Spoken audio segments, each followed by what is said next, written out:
Assalamualaikum warahmatullahi wabarakatuh. Kita membuat kalimat dalam bahasa Inggris.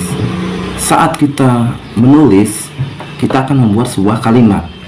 Nah, di sini bagaimana sih cara membuat kalimat sederhana bahasa Inggris? Oke, simak ya teman-teman. Semoga ini bermanfaat untuk kalian.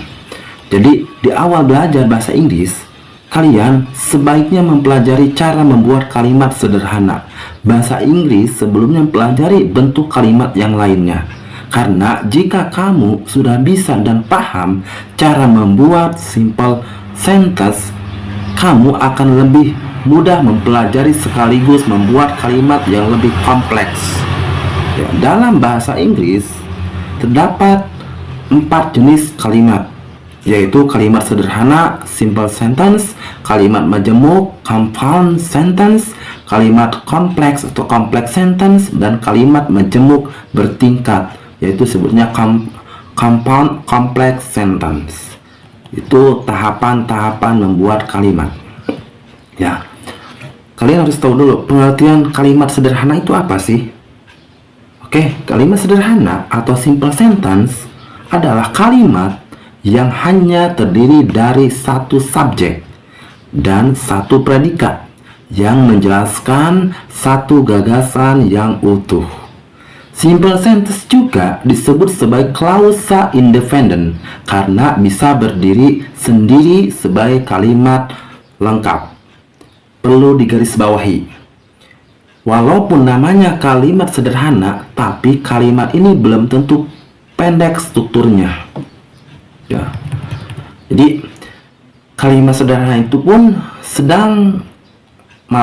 kalimat sederhana pun kadang memiliki struktur kalimat yang lebih panjang dari jenis kalimat. Jadi jenis kalimat yang lainnya begitu. Jadi kalimat pendek atau singkat juga belum tentu termasuk sebagai kalimat sederhana. Jadi sampai di sini kalian paham nggak konsep kalimat sederhana dalam bahasa Inggris? Kalau misalkan kalian belum paham, oke, saya akan lebih menjelaskan kembali, ya, lebih sederhanakan kembali penjelasannya begini. Jadi kalimat tersusun dari kata-kata merupakan bagian dari verb of speech. Verb of speech mendefinisikan apa yang dilakukan sebuah kata dalam sebuah kalimat. Ya. Seperti contohnya ada 8 jenis. Dalam bahasa Inggris terdapat 8 jenis part of speech, yaitu noun, pronoun, ya, verb, adverb, adjective, conjunction, preposition, injection. Ya. Pertama, noun. Noun itu menunjukkan pada orang, tempat, benda, peristiwa, pemikiran, ide, dan lain-lain. Contohnya cats, table, education, child, fan, solidar, man, woman, friend, ya kan? Itu menunjukkan noun. Kata bisa menunjukkan tempat, orang, peristiwa, pemikiran, dan sebagainya begitu. So pronoun nih, pronoun itu menggantikan atau merujuk pada kata benda. Ya, menggantikan, bisa menggantikan subjek misalkan, ya, kata ganti orang gitu, seperti he, dia laki-laki, she, dia perempuan, it itu benda sebagai subjek, ya.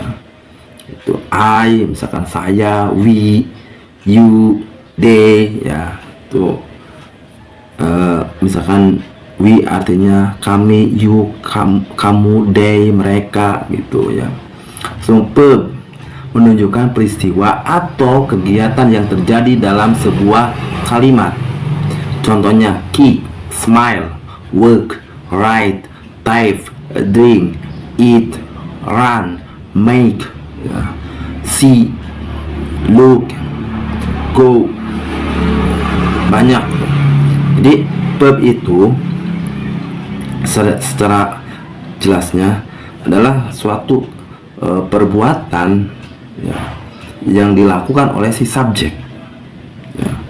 Menunjukkan kegiatan, ada ada perbuatan gitu yang dilakukan oleh si subjek tersebut gitu. Contohnya tadi yang saya ucapkan, smile itu kan senyum, work kerja, ya gitu kan. Write nulis, read baca, itu kan kata kerja. Verb, ya. So adverb, ya maaf, adverb adalah menerangkan verb atau adjektif atau adverb, jadi menerangkan, ya menerangkan verb. Jadi setelah subjek kan kata kerja verb, nah setelah itu biasanya adverb setelah kata kerja atau setelah verb, jadi bisa menerangkan, menjelaskan tentang kerja yang dilakukan oleh verb tersebut, ya. Seperti last night, last year, today, hari ini, now, sekarang, slowly, ya, santai, usually, biasanya, almost, hampir, above, atas, always, selalu. Itu namanya kata keterangan, ya. Adjektif, nah yang kelima, adjektif. Adjektif itu mendeskripsikan noun atau pronoun, ya, mendeskripsikan, itu adjektif. Seperti mendeskripsikan noun, misalkan new car, new di situ kan adjektif, ya. Car-nya adalah kata benda, ya, menjelaskan kata benda tersebut. Misalkan mobil baru, new car. Car di sana kan kata benda, noun. New adalah kata sifat, adjektif, jadi mendeskripsikan kata noun di situ, gitu kan, ya. Misalkan saya ganteng, I handsome, ya. Handsome itu adalah kata kerja, kata sifat, itu adjektif, ya. I-nya saya itu adalah pronoun, itu jadi mendeskripsikan pronoun atau noun, itu untuk adjektif, ya. Paham sampai di sini? Oke, kalau paham kita lanjut. Yang keenam, conjunction. Nah, conjunction adalah menghubungkan kata, frase atau sebuah kalimat, ya. Kalimat, sebenarnya kalimat penghubung itu adalah conjunction, ya, seperti for, not, but, and, gitu kan. Apalagi although, yet, so, after, as, ya kan. If, itu namanya kalimat conjunction. You and me, kamu dan aku, gitu kan, itu adalah kalimat conjunction. You and me itu frase, kalimat frase, ya. Itu conjunction, kalimat penghubung. So selanjutnya yang ketujuh itu preposition, menunjukkan arah, lokasi atau waktu, ya, seperti with, contohnya, ya, at, from, into, during, until, ya. So apalagi of, to, in, on, by. Nah itu namanya preposition, menunjukkan arah, lokasi atau waktu, ya. Itu sebenarnya kata depan preposition itu, ya, kata depan untuk menunjukkan suatu arah. With, from, info, dalam, during, sampai, until, sampai, of, dari, to, in, on, gitu kan, by, ya. Oke, selanjutnya yang terakhir, interjection. Interjection itu menunjukkan sikap atau reaksi seseorang terhadap suatu situasi, ya. Contohnya wow, oh, oops, hurry, yes, meh, dan lain-lain, itu adalah interjection, ya. Jadi di sini adalah komponen kalimat sederhana, ya. Ini dalam bahasa ini jenis part of speech, ya, part of speech. Apa kalian paham? Semoga paham, ya. Saya sampai part of speech dulu yang 8 itu. Nanti kita bahas lagi kalau rame ya. Terima kasih yang sudah subscribe.